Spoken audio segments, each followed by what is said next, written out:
Hello, I'm Barbara Hooper, host of Horse Capital Television. Welcome to Horse Capital TV Extra Podcast. Today we are talking with Dr. Lauren Proctor-Brown, one of our contributors for Horse Capital TV Extra. Thank you for being here. Glad to be here. Now, tell us a little bit about yourself. I know you, like myself, are a fellow Midwesterner. Oh, the Midwest is the best. Yes. I'm originally from Wisconsin. I grew up riding, and then I actually picked up rowing, to the great surprise to anybody who knew me as a kid. I got an athletic scholarship and went to the University of Louisville, so go Cards. Yes. And from there, followed my dream to become a veterinarian. I went to Cornell up in upstate New York, where I happened to find polo, and then went back down to Kentucky to Root and Riddle Equine Hospital, which was amazing. It was a great experience. And then back to New York. Life kind of threw me a curveball. So started a company called Team Resolute with David Eldridge, where we trained people to play polo. We trained ponies, traveled around the East Coast a little bit, and then decided we should come to Ocala because it's the horse capital of the world. Exactly. And it is the best. Yes. Came to Ocala. Then the pandemic kind of happened, stayed in Ocala, started the Ocala Polo Club, got that going in June of 2020. So that's, the best thing you could do during a pandemic, which was amazing, actually. We learned that you can basically play polo in Ocala year round. So we play more polo here than most of the rest of the country. Has a little bit to do with the sun and the sand in the soil. So it's been great. We're going into our third winter season this winter for the Ocala Polo Club. So we're really excited, and we're excited with how much we've grown and what's in store for the winter. It has been wonderful watching y'all from the beginning all the way through, to now, and watching the crowds grow and the excitement and the play. It's been really wonderful. Tell us about when someone comes to watch you, if it's the first time, tell us a little bit about polo, what they're going to be seeing. Yeah, so we try to be really welcoming to new spectators, and we absolutely love our spectators. So our announcers work really hard to make it inviting and kind of talk you through the play. I think you'll understand more about your first polo match at Ocala Polo than you probably did about your first football match that you ever saw. I would know that. It is a little bit complicated. The play changes directions after every point scored, so that can get confusing depending on how high scoring the game is. But the announcers really talk you through it. It's similar to lacrosse, though I've never played lacrosse, is what I've been told. Basically, there's the line of the ball, and then as the ball gets hit, that line changes. The players can make plays on either side of the line, but they can't cross it. They can't T-bone each other. They can't go at 90 degrees to that line. And then from there, that determines a lot of the other rules. The rules are designed to protect the horse, which is very important. And by extension, we protect the rider. Yeah. So you got a lot of people coming from other horse disciplines. That's one of the first things they ask. They ask, how on earth are you doing this? It looks like chaos. How are these horses in one piece? There's far more rules than you'd expect. And they do protect the horses. And that's the biggest kind of, thing you could do. The worst fouls you can do are ones that can harm the horses or the riders. And there's a lot of practice before new players even hit the grass. Yeah, so we're training new players all the time. And I think, the quickest has probably been 6 months before they really hit the grass. So they do a lot of work ahead of time before you even see them hit that field, from just learning how to take the strokes, learning all the rules, learning how to, be safe, what to do, how to take foul shots. There's a lot.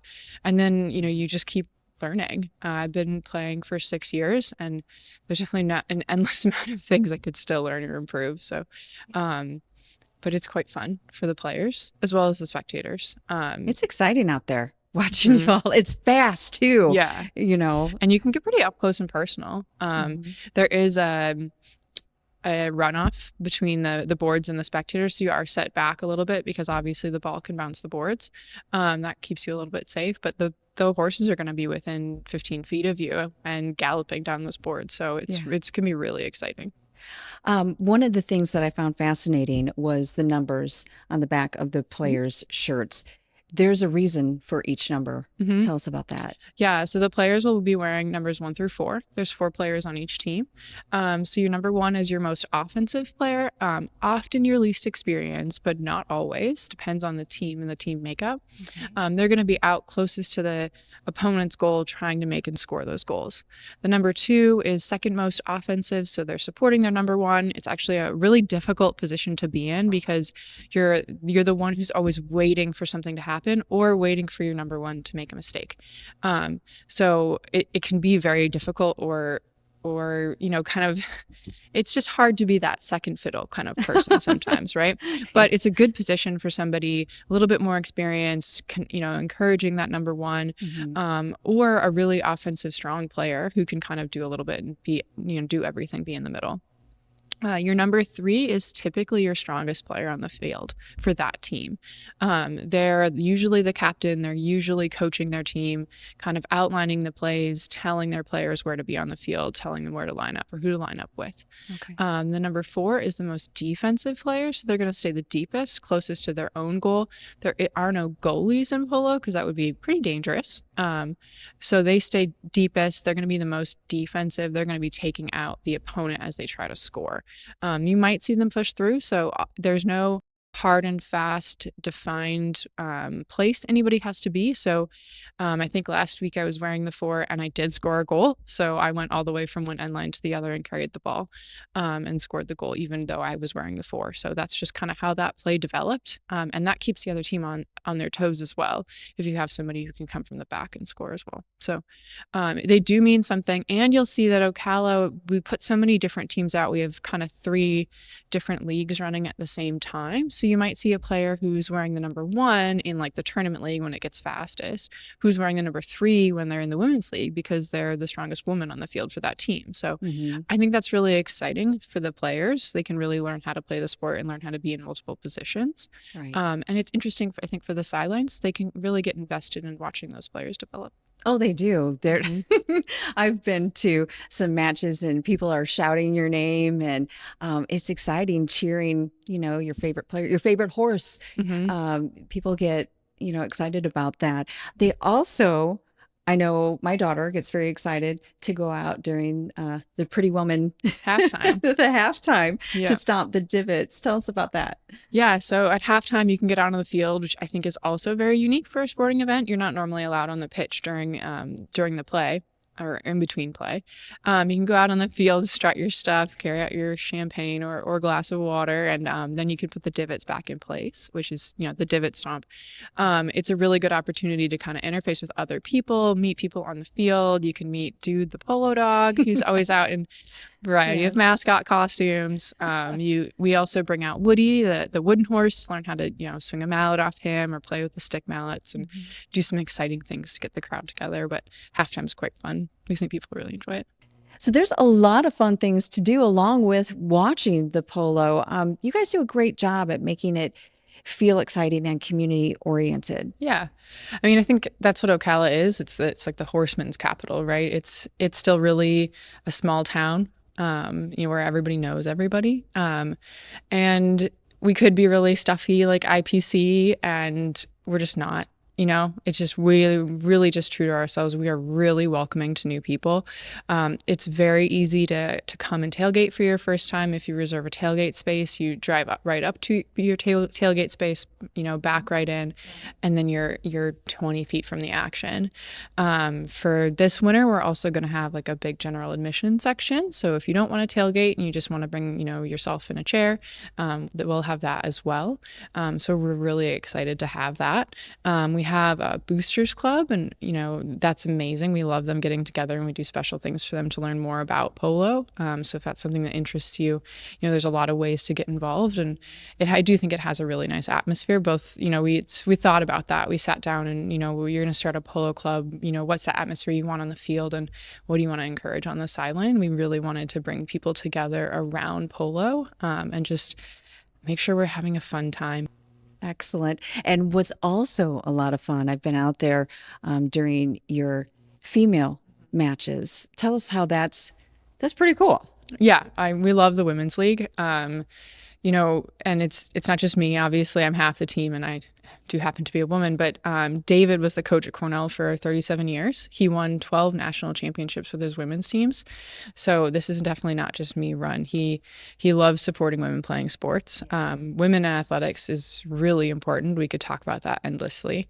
So we really love the Women's League, and we love what that kind of brought together. And that it's women supporting women. We kind of mash it all up. Everybody plays with everybody.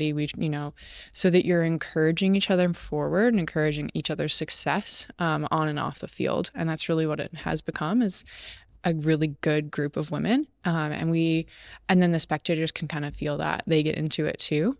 So we love the Women's League. And then that kind of also goes into our other leagues. We have a lot of women players with Ocala Polo, which for other horse disciplines, that sounds perfectly normal, right? Everything else is like 85% women. Right. Polo wasn't that way. Polo has been a predominantly male sport for decades, since its inception in the 1800s. They didn't let women play for a while, and now we've progressed that women have their own ratings. So that's really exciting. And I think it's a really rare match at Ocala where you don't see a woman on the field, and you usually are seeing 3 or 4 in an open match, which is really exciting. And you all play hard. Oh, we definitely play hard. Yes.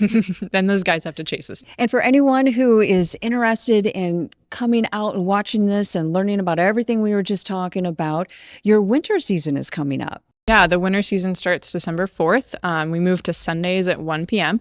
You can learn more at www.ocalapolo.com. You can reserve your season VIP tickets right now if you want, or then look forward to, just 16 awesome different events and really fun themes and matches and new players, and we're always excited for everybody coming down. If you want to learn how to play polo, you can also go to that website. You can get involved, get on the field, and then get the dream of seeing yourself out on that field sooner than you'd ever expect. Wonderful. Thank you so much for joining us. Oh, you're very welcome. It was my pleasure. And we'll see you next time.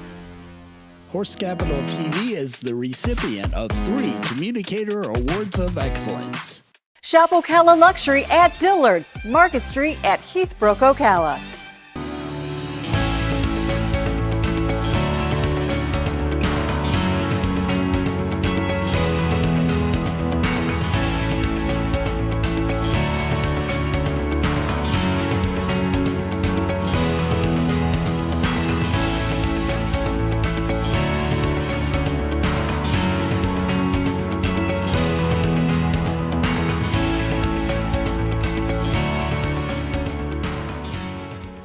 Hi, I'm Piccin Glynn.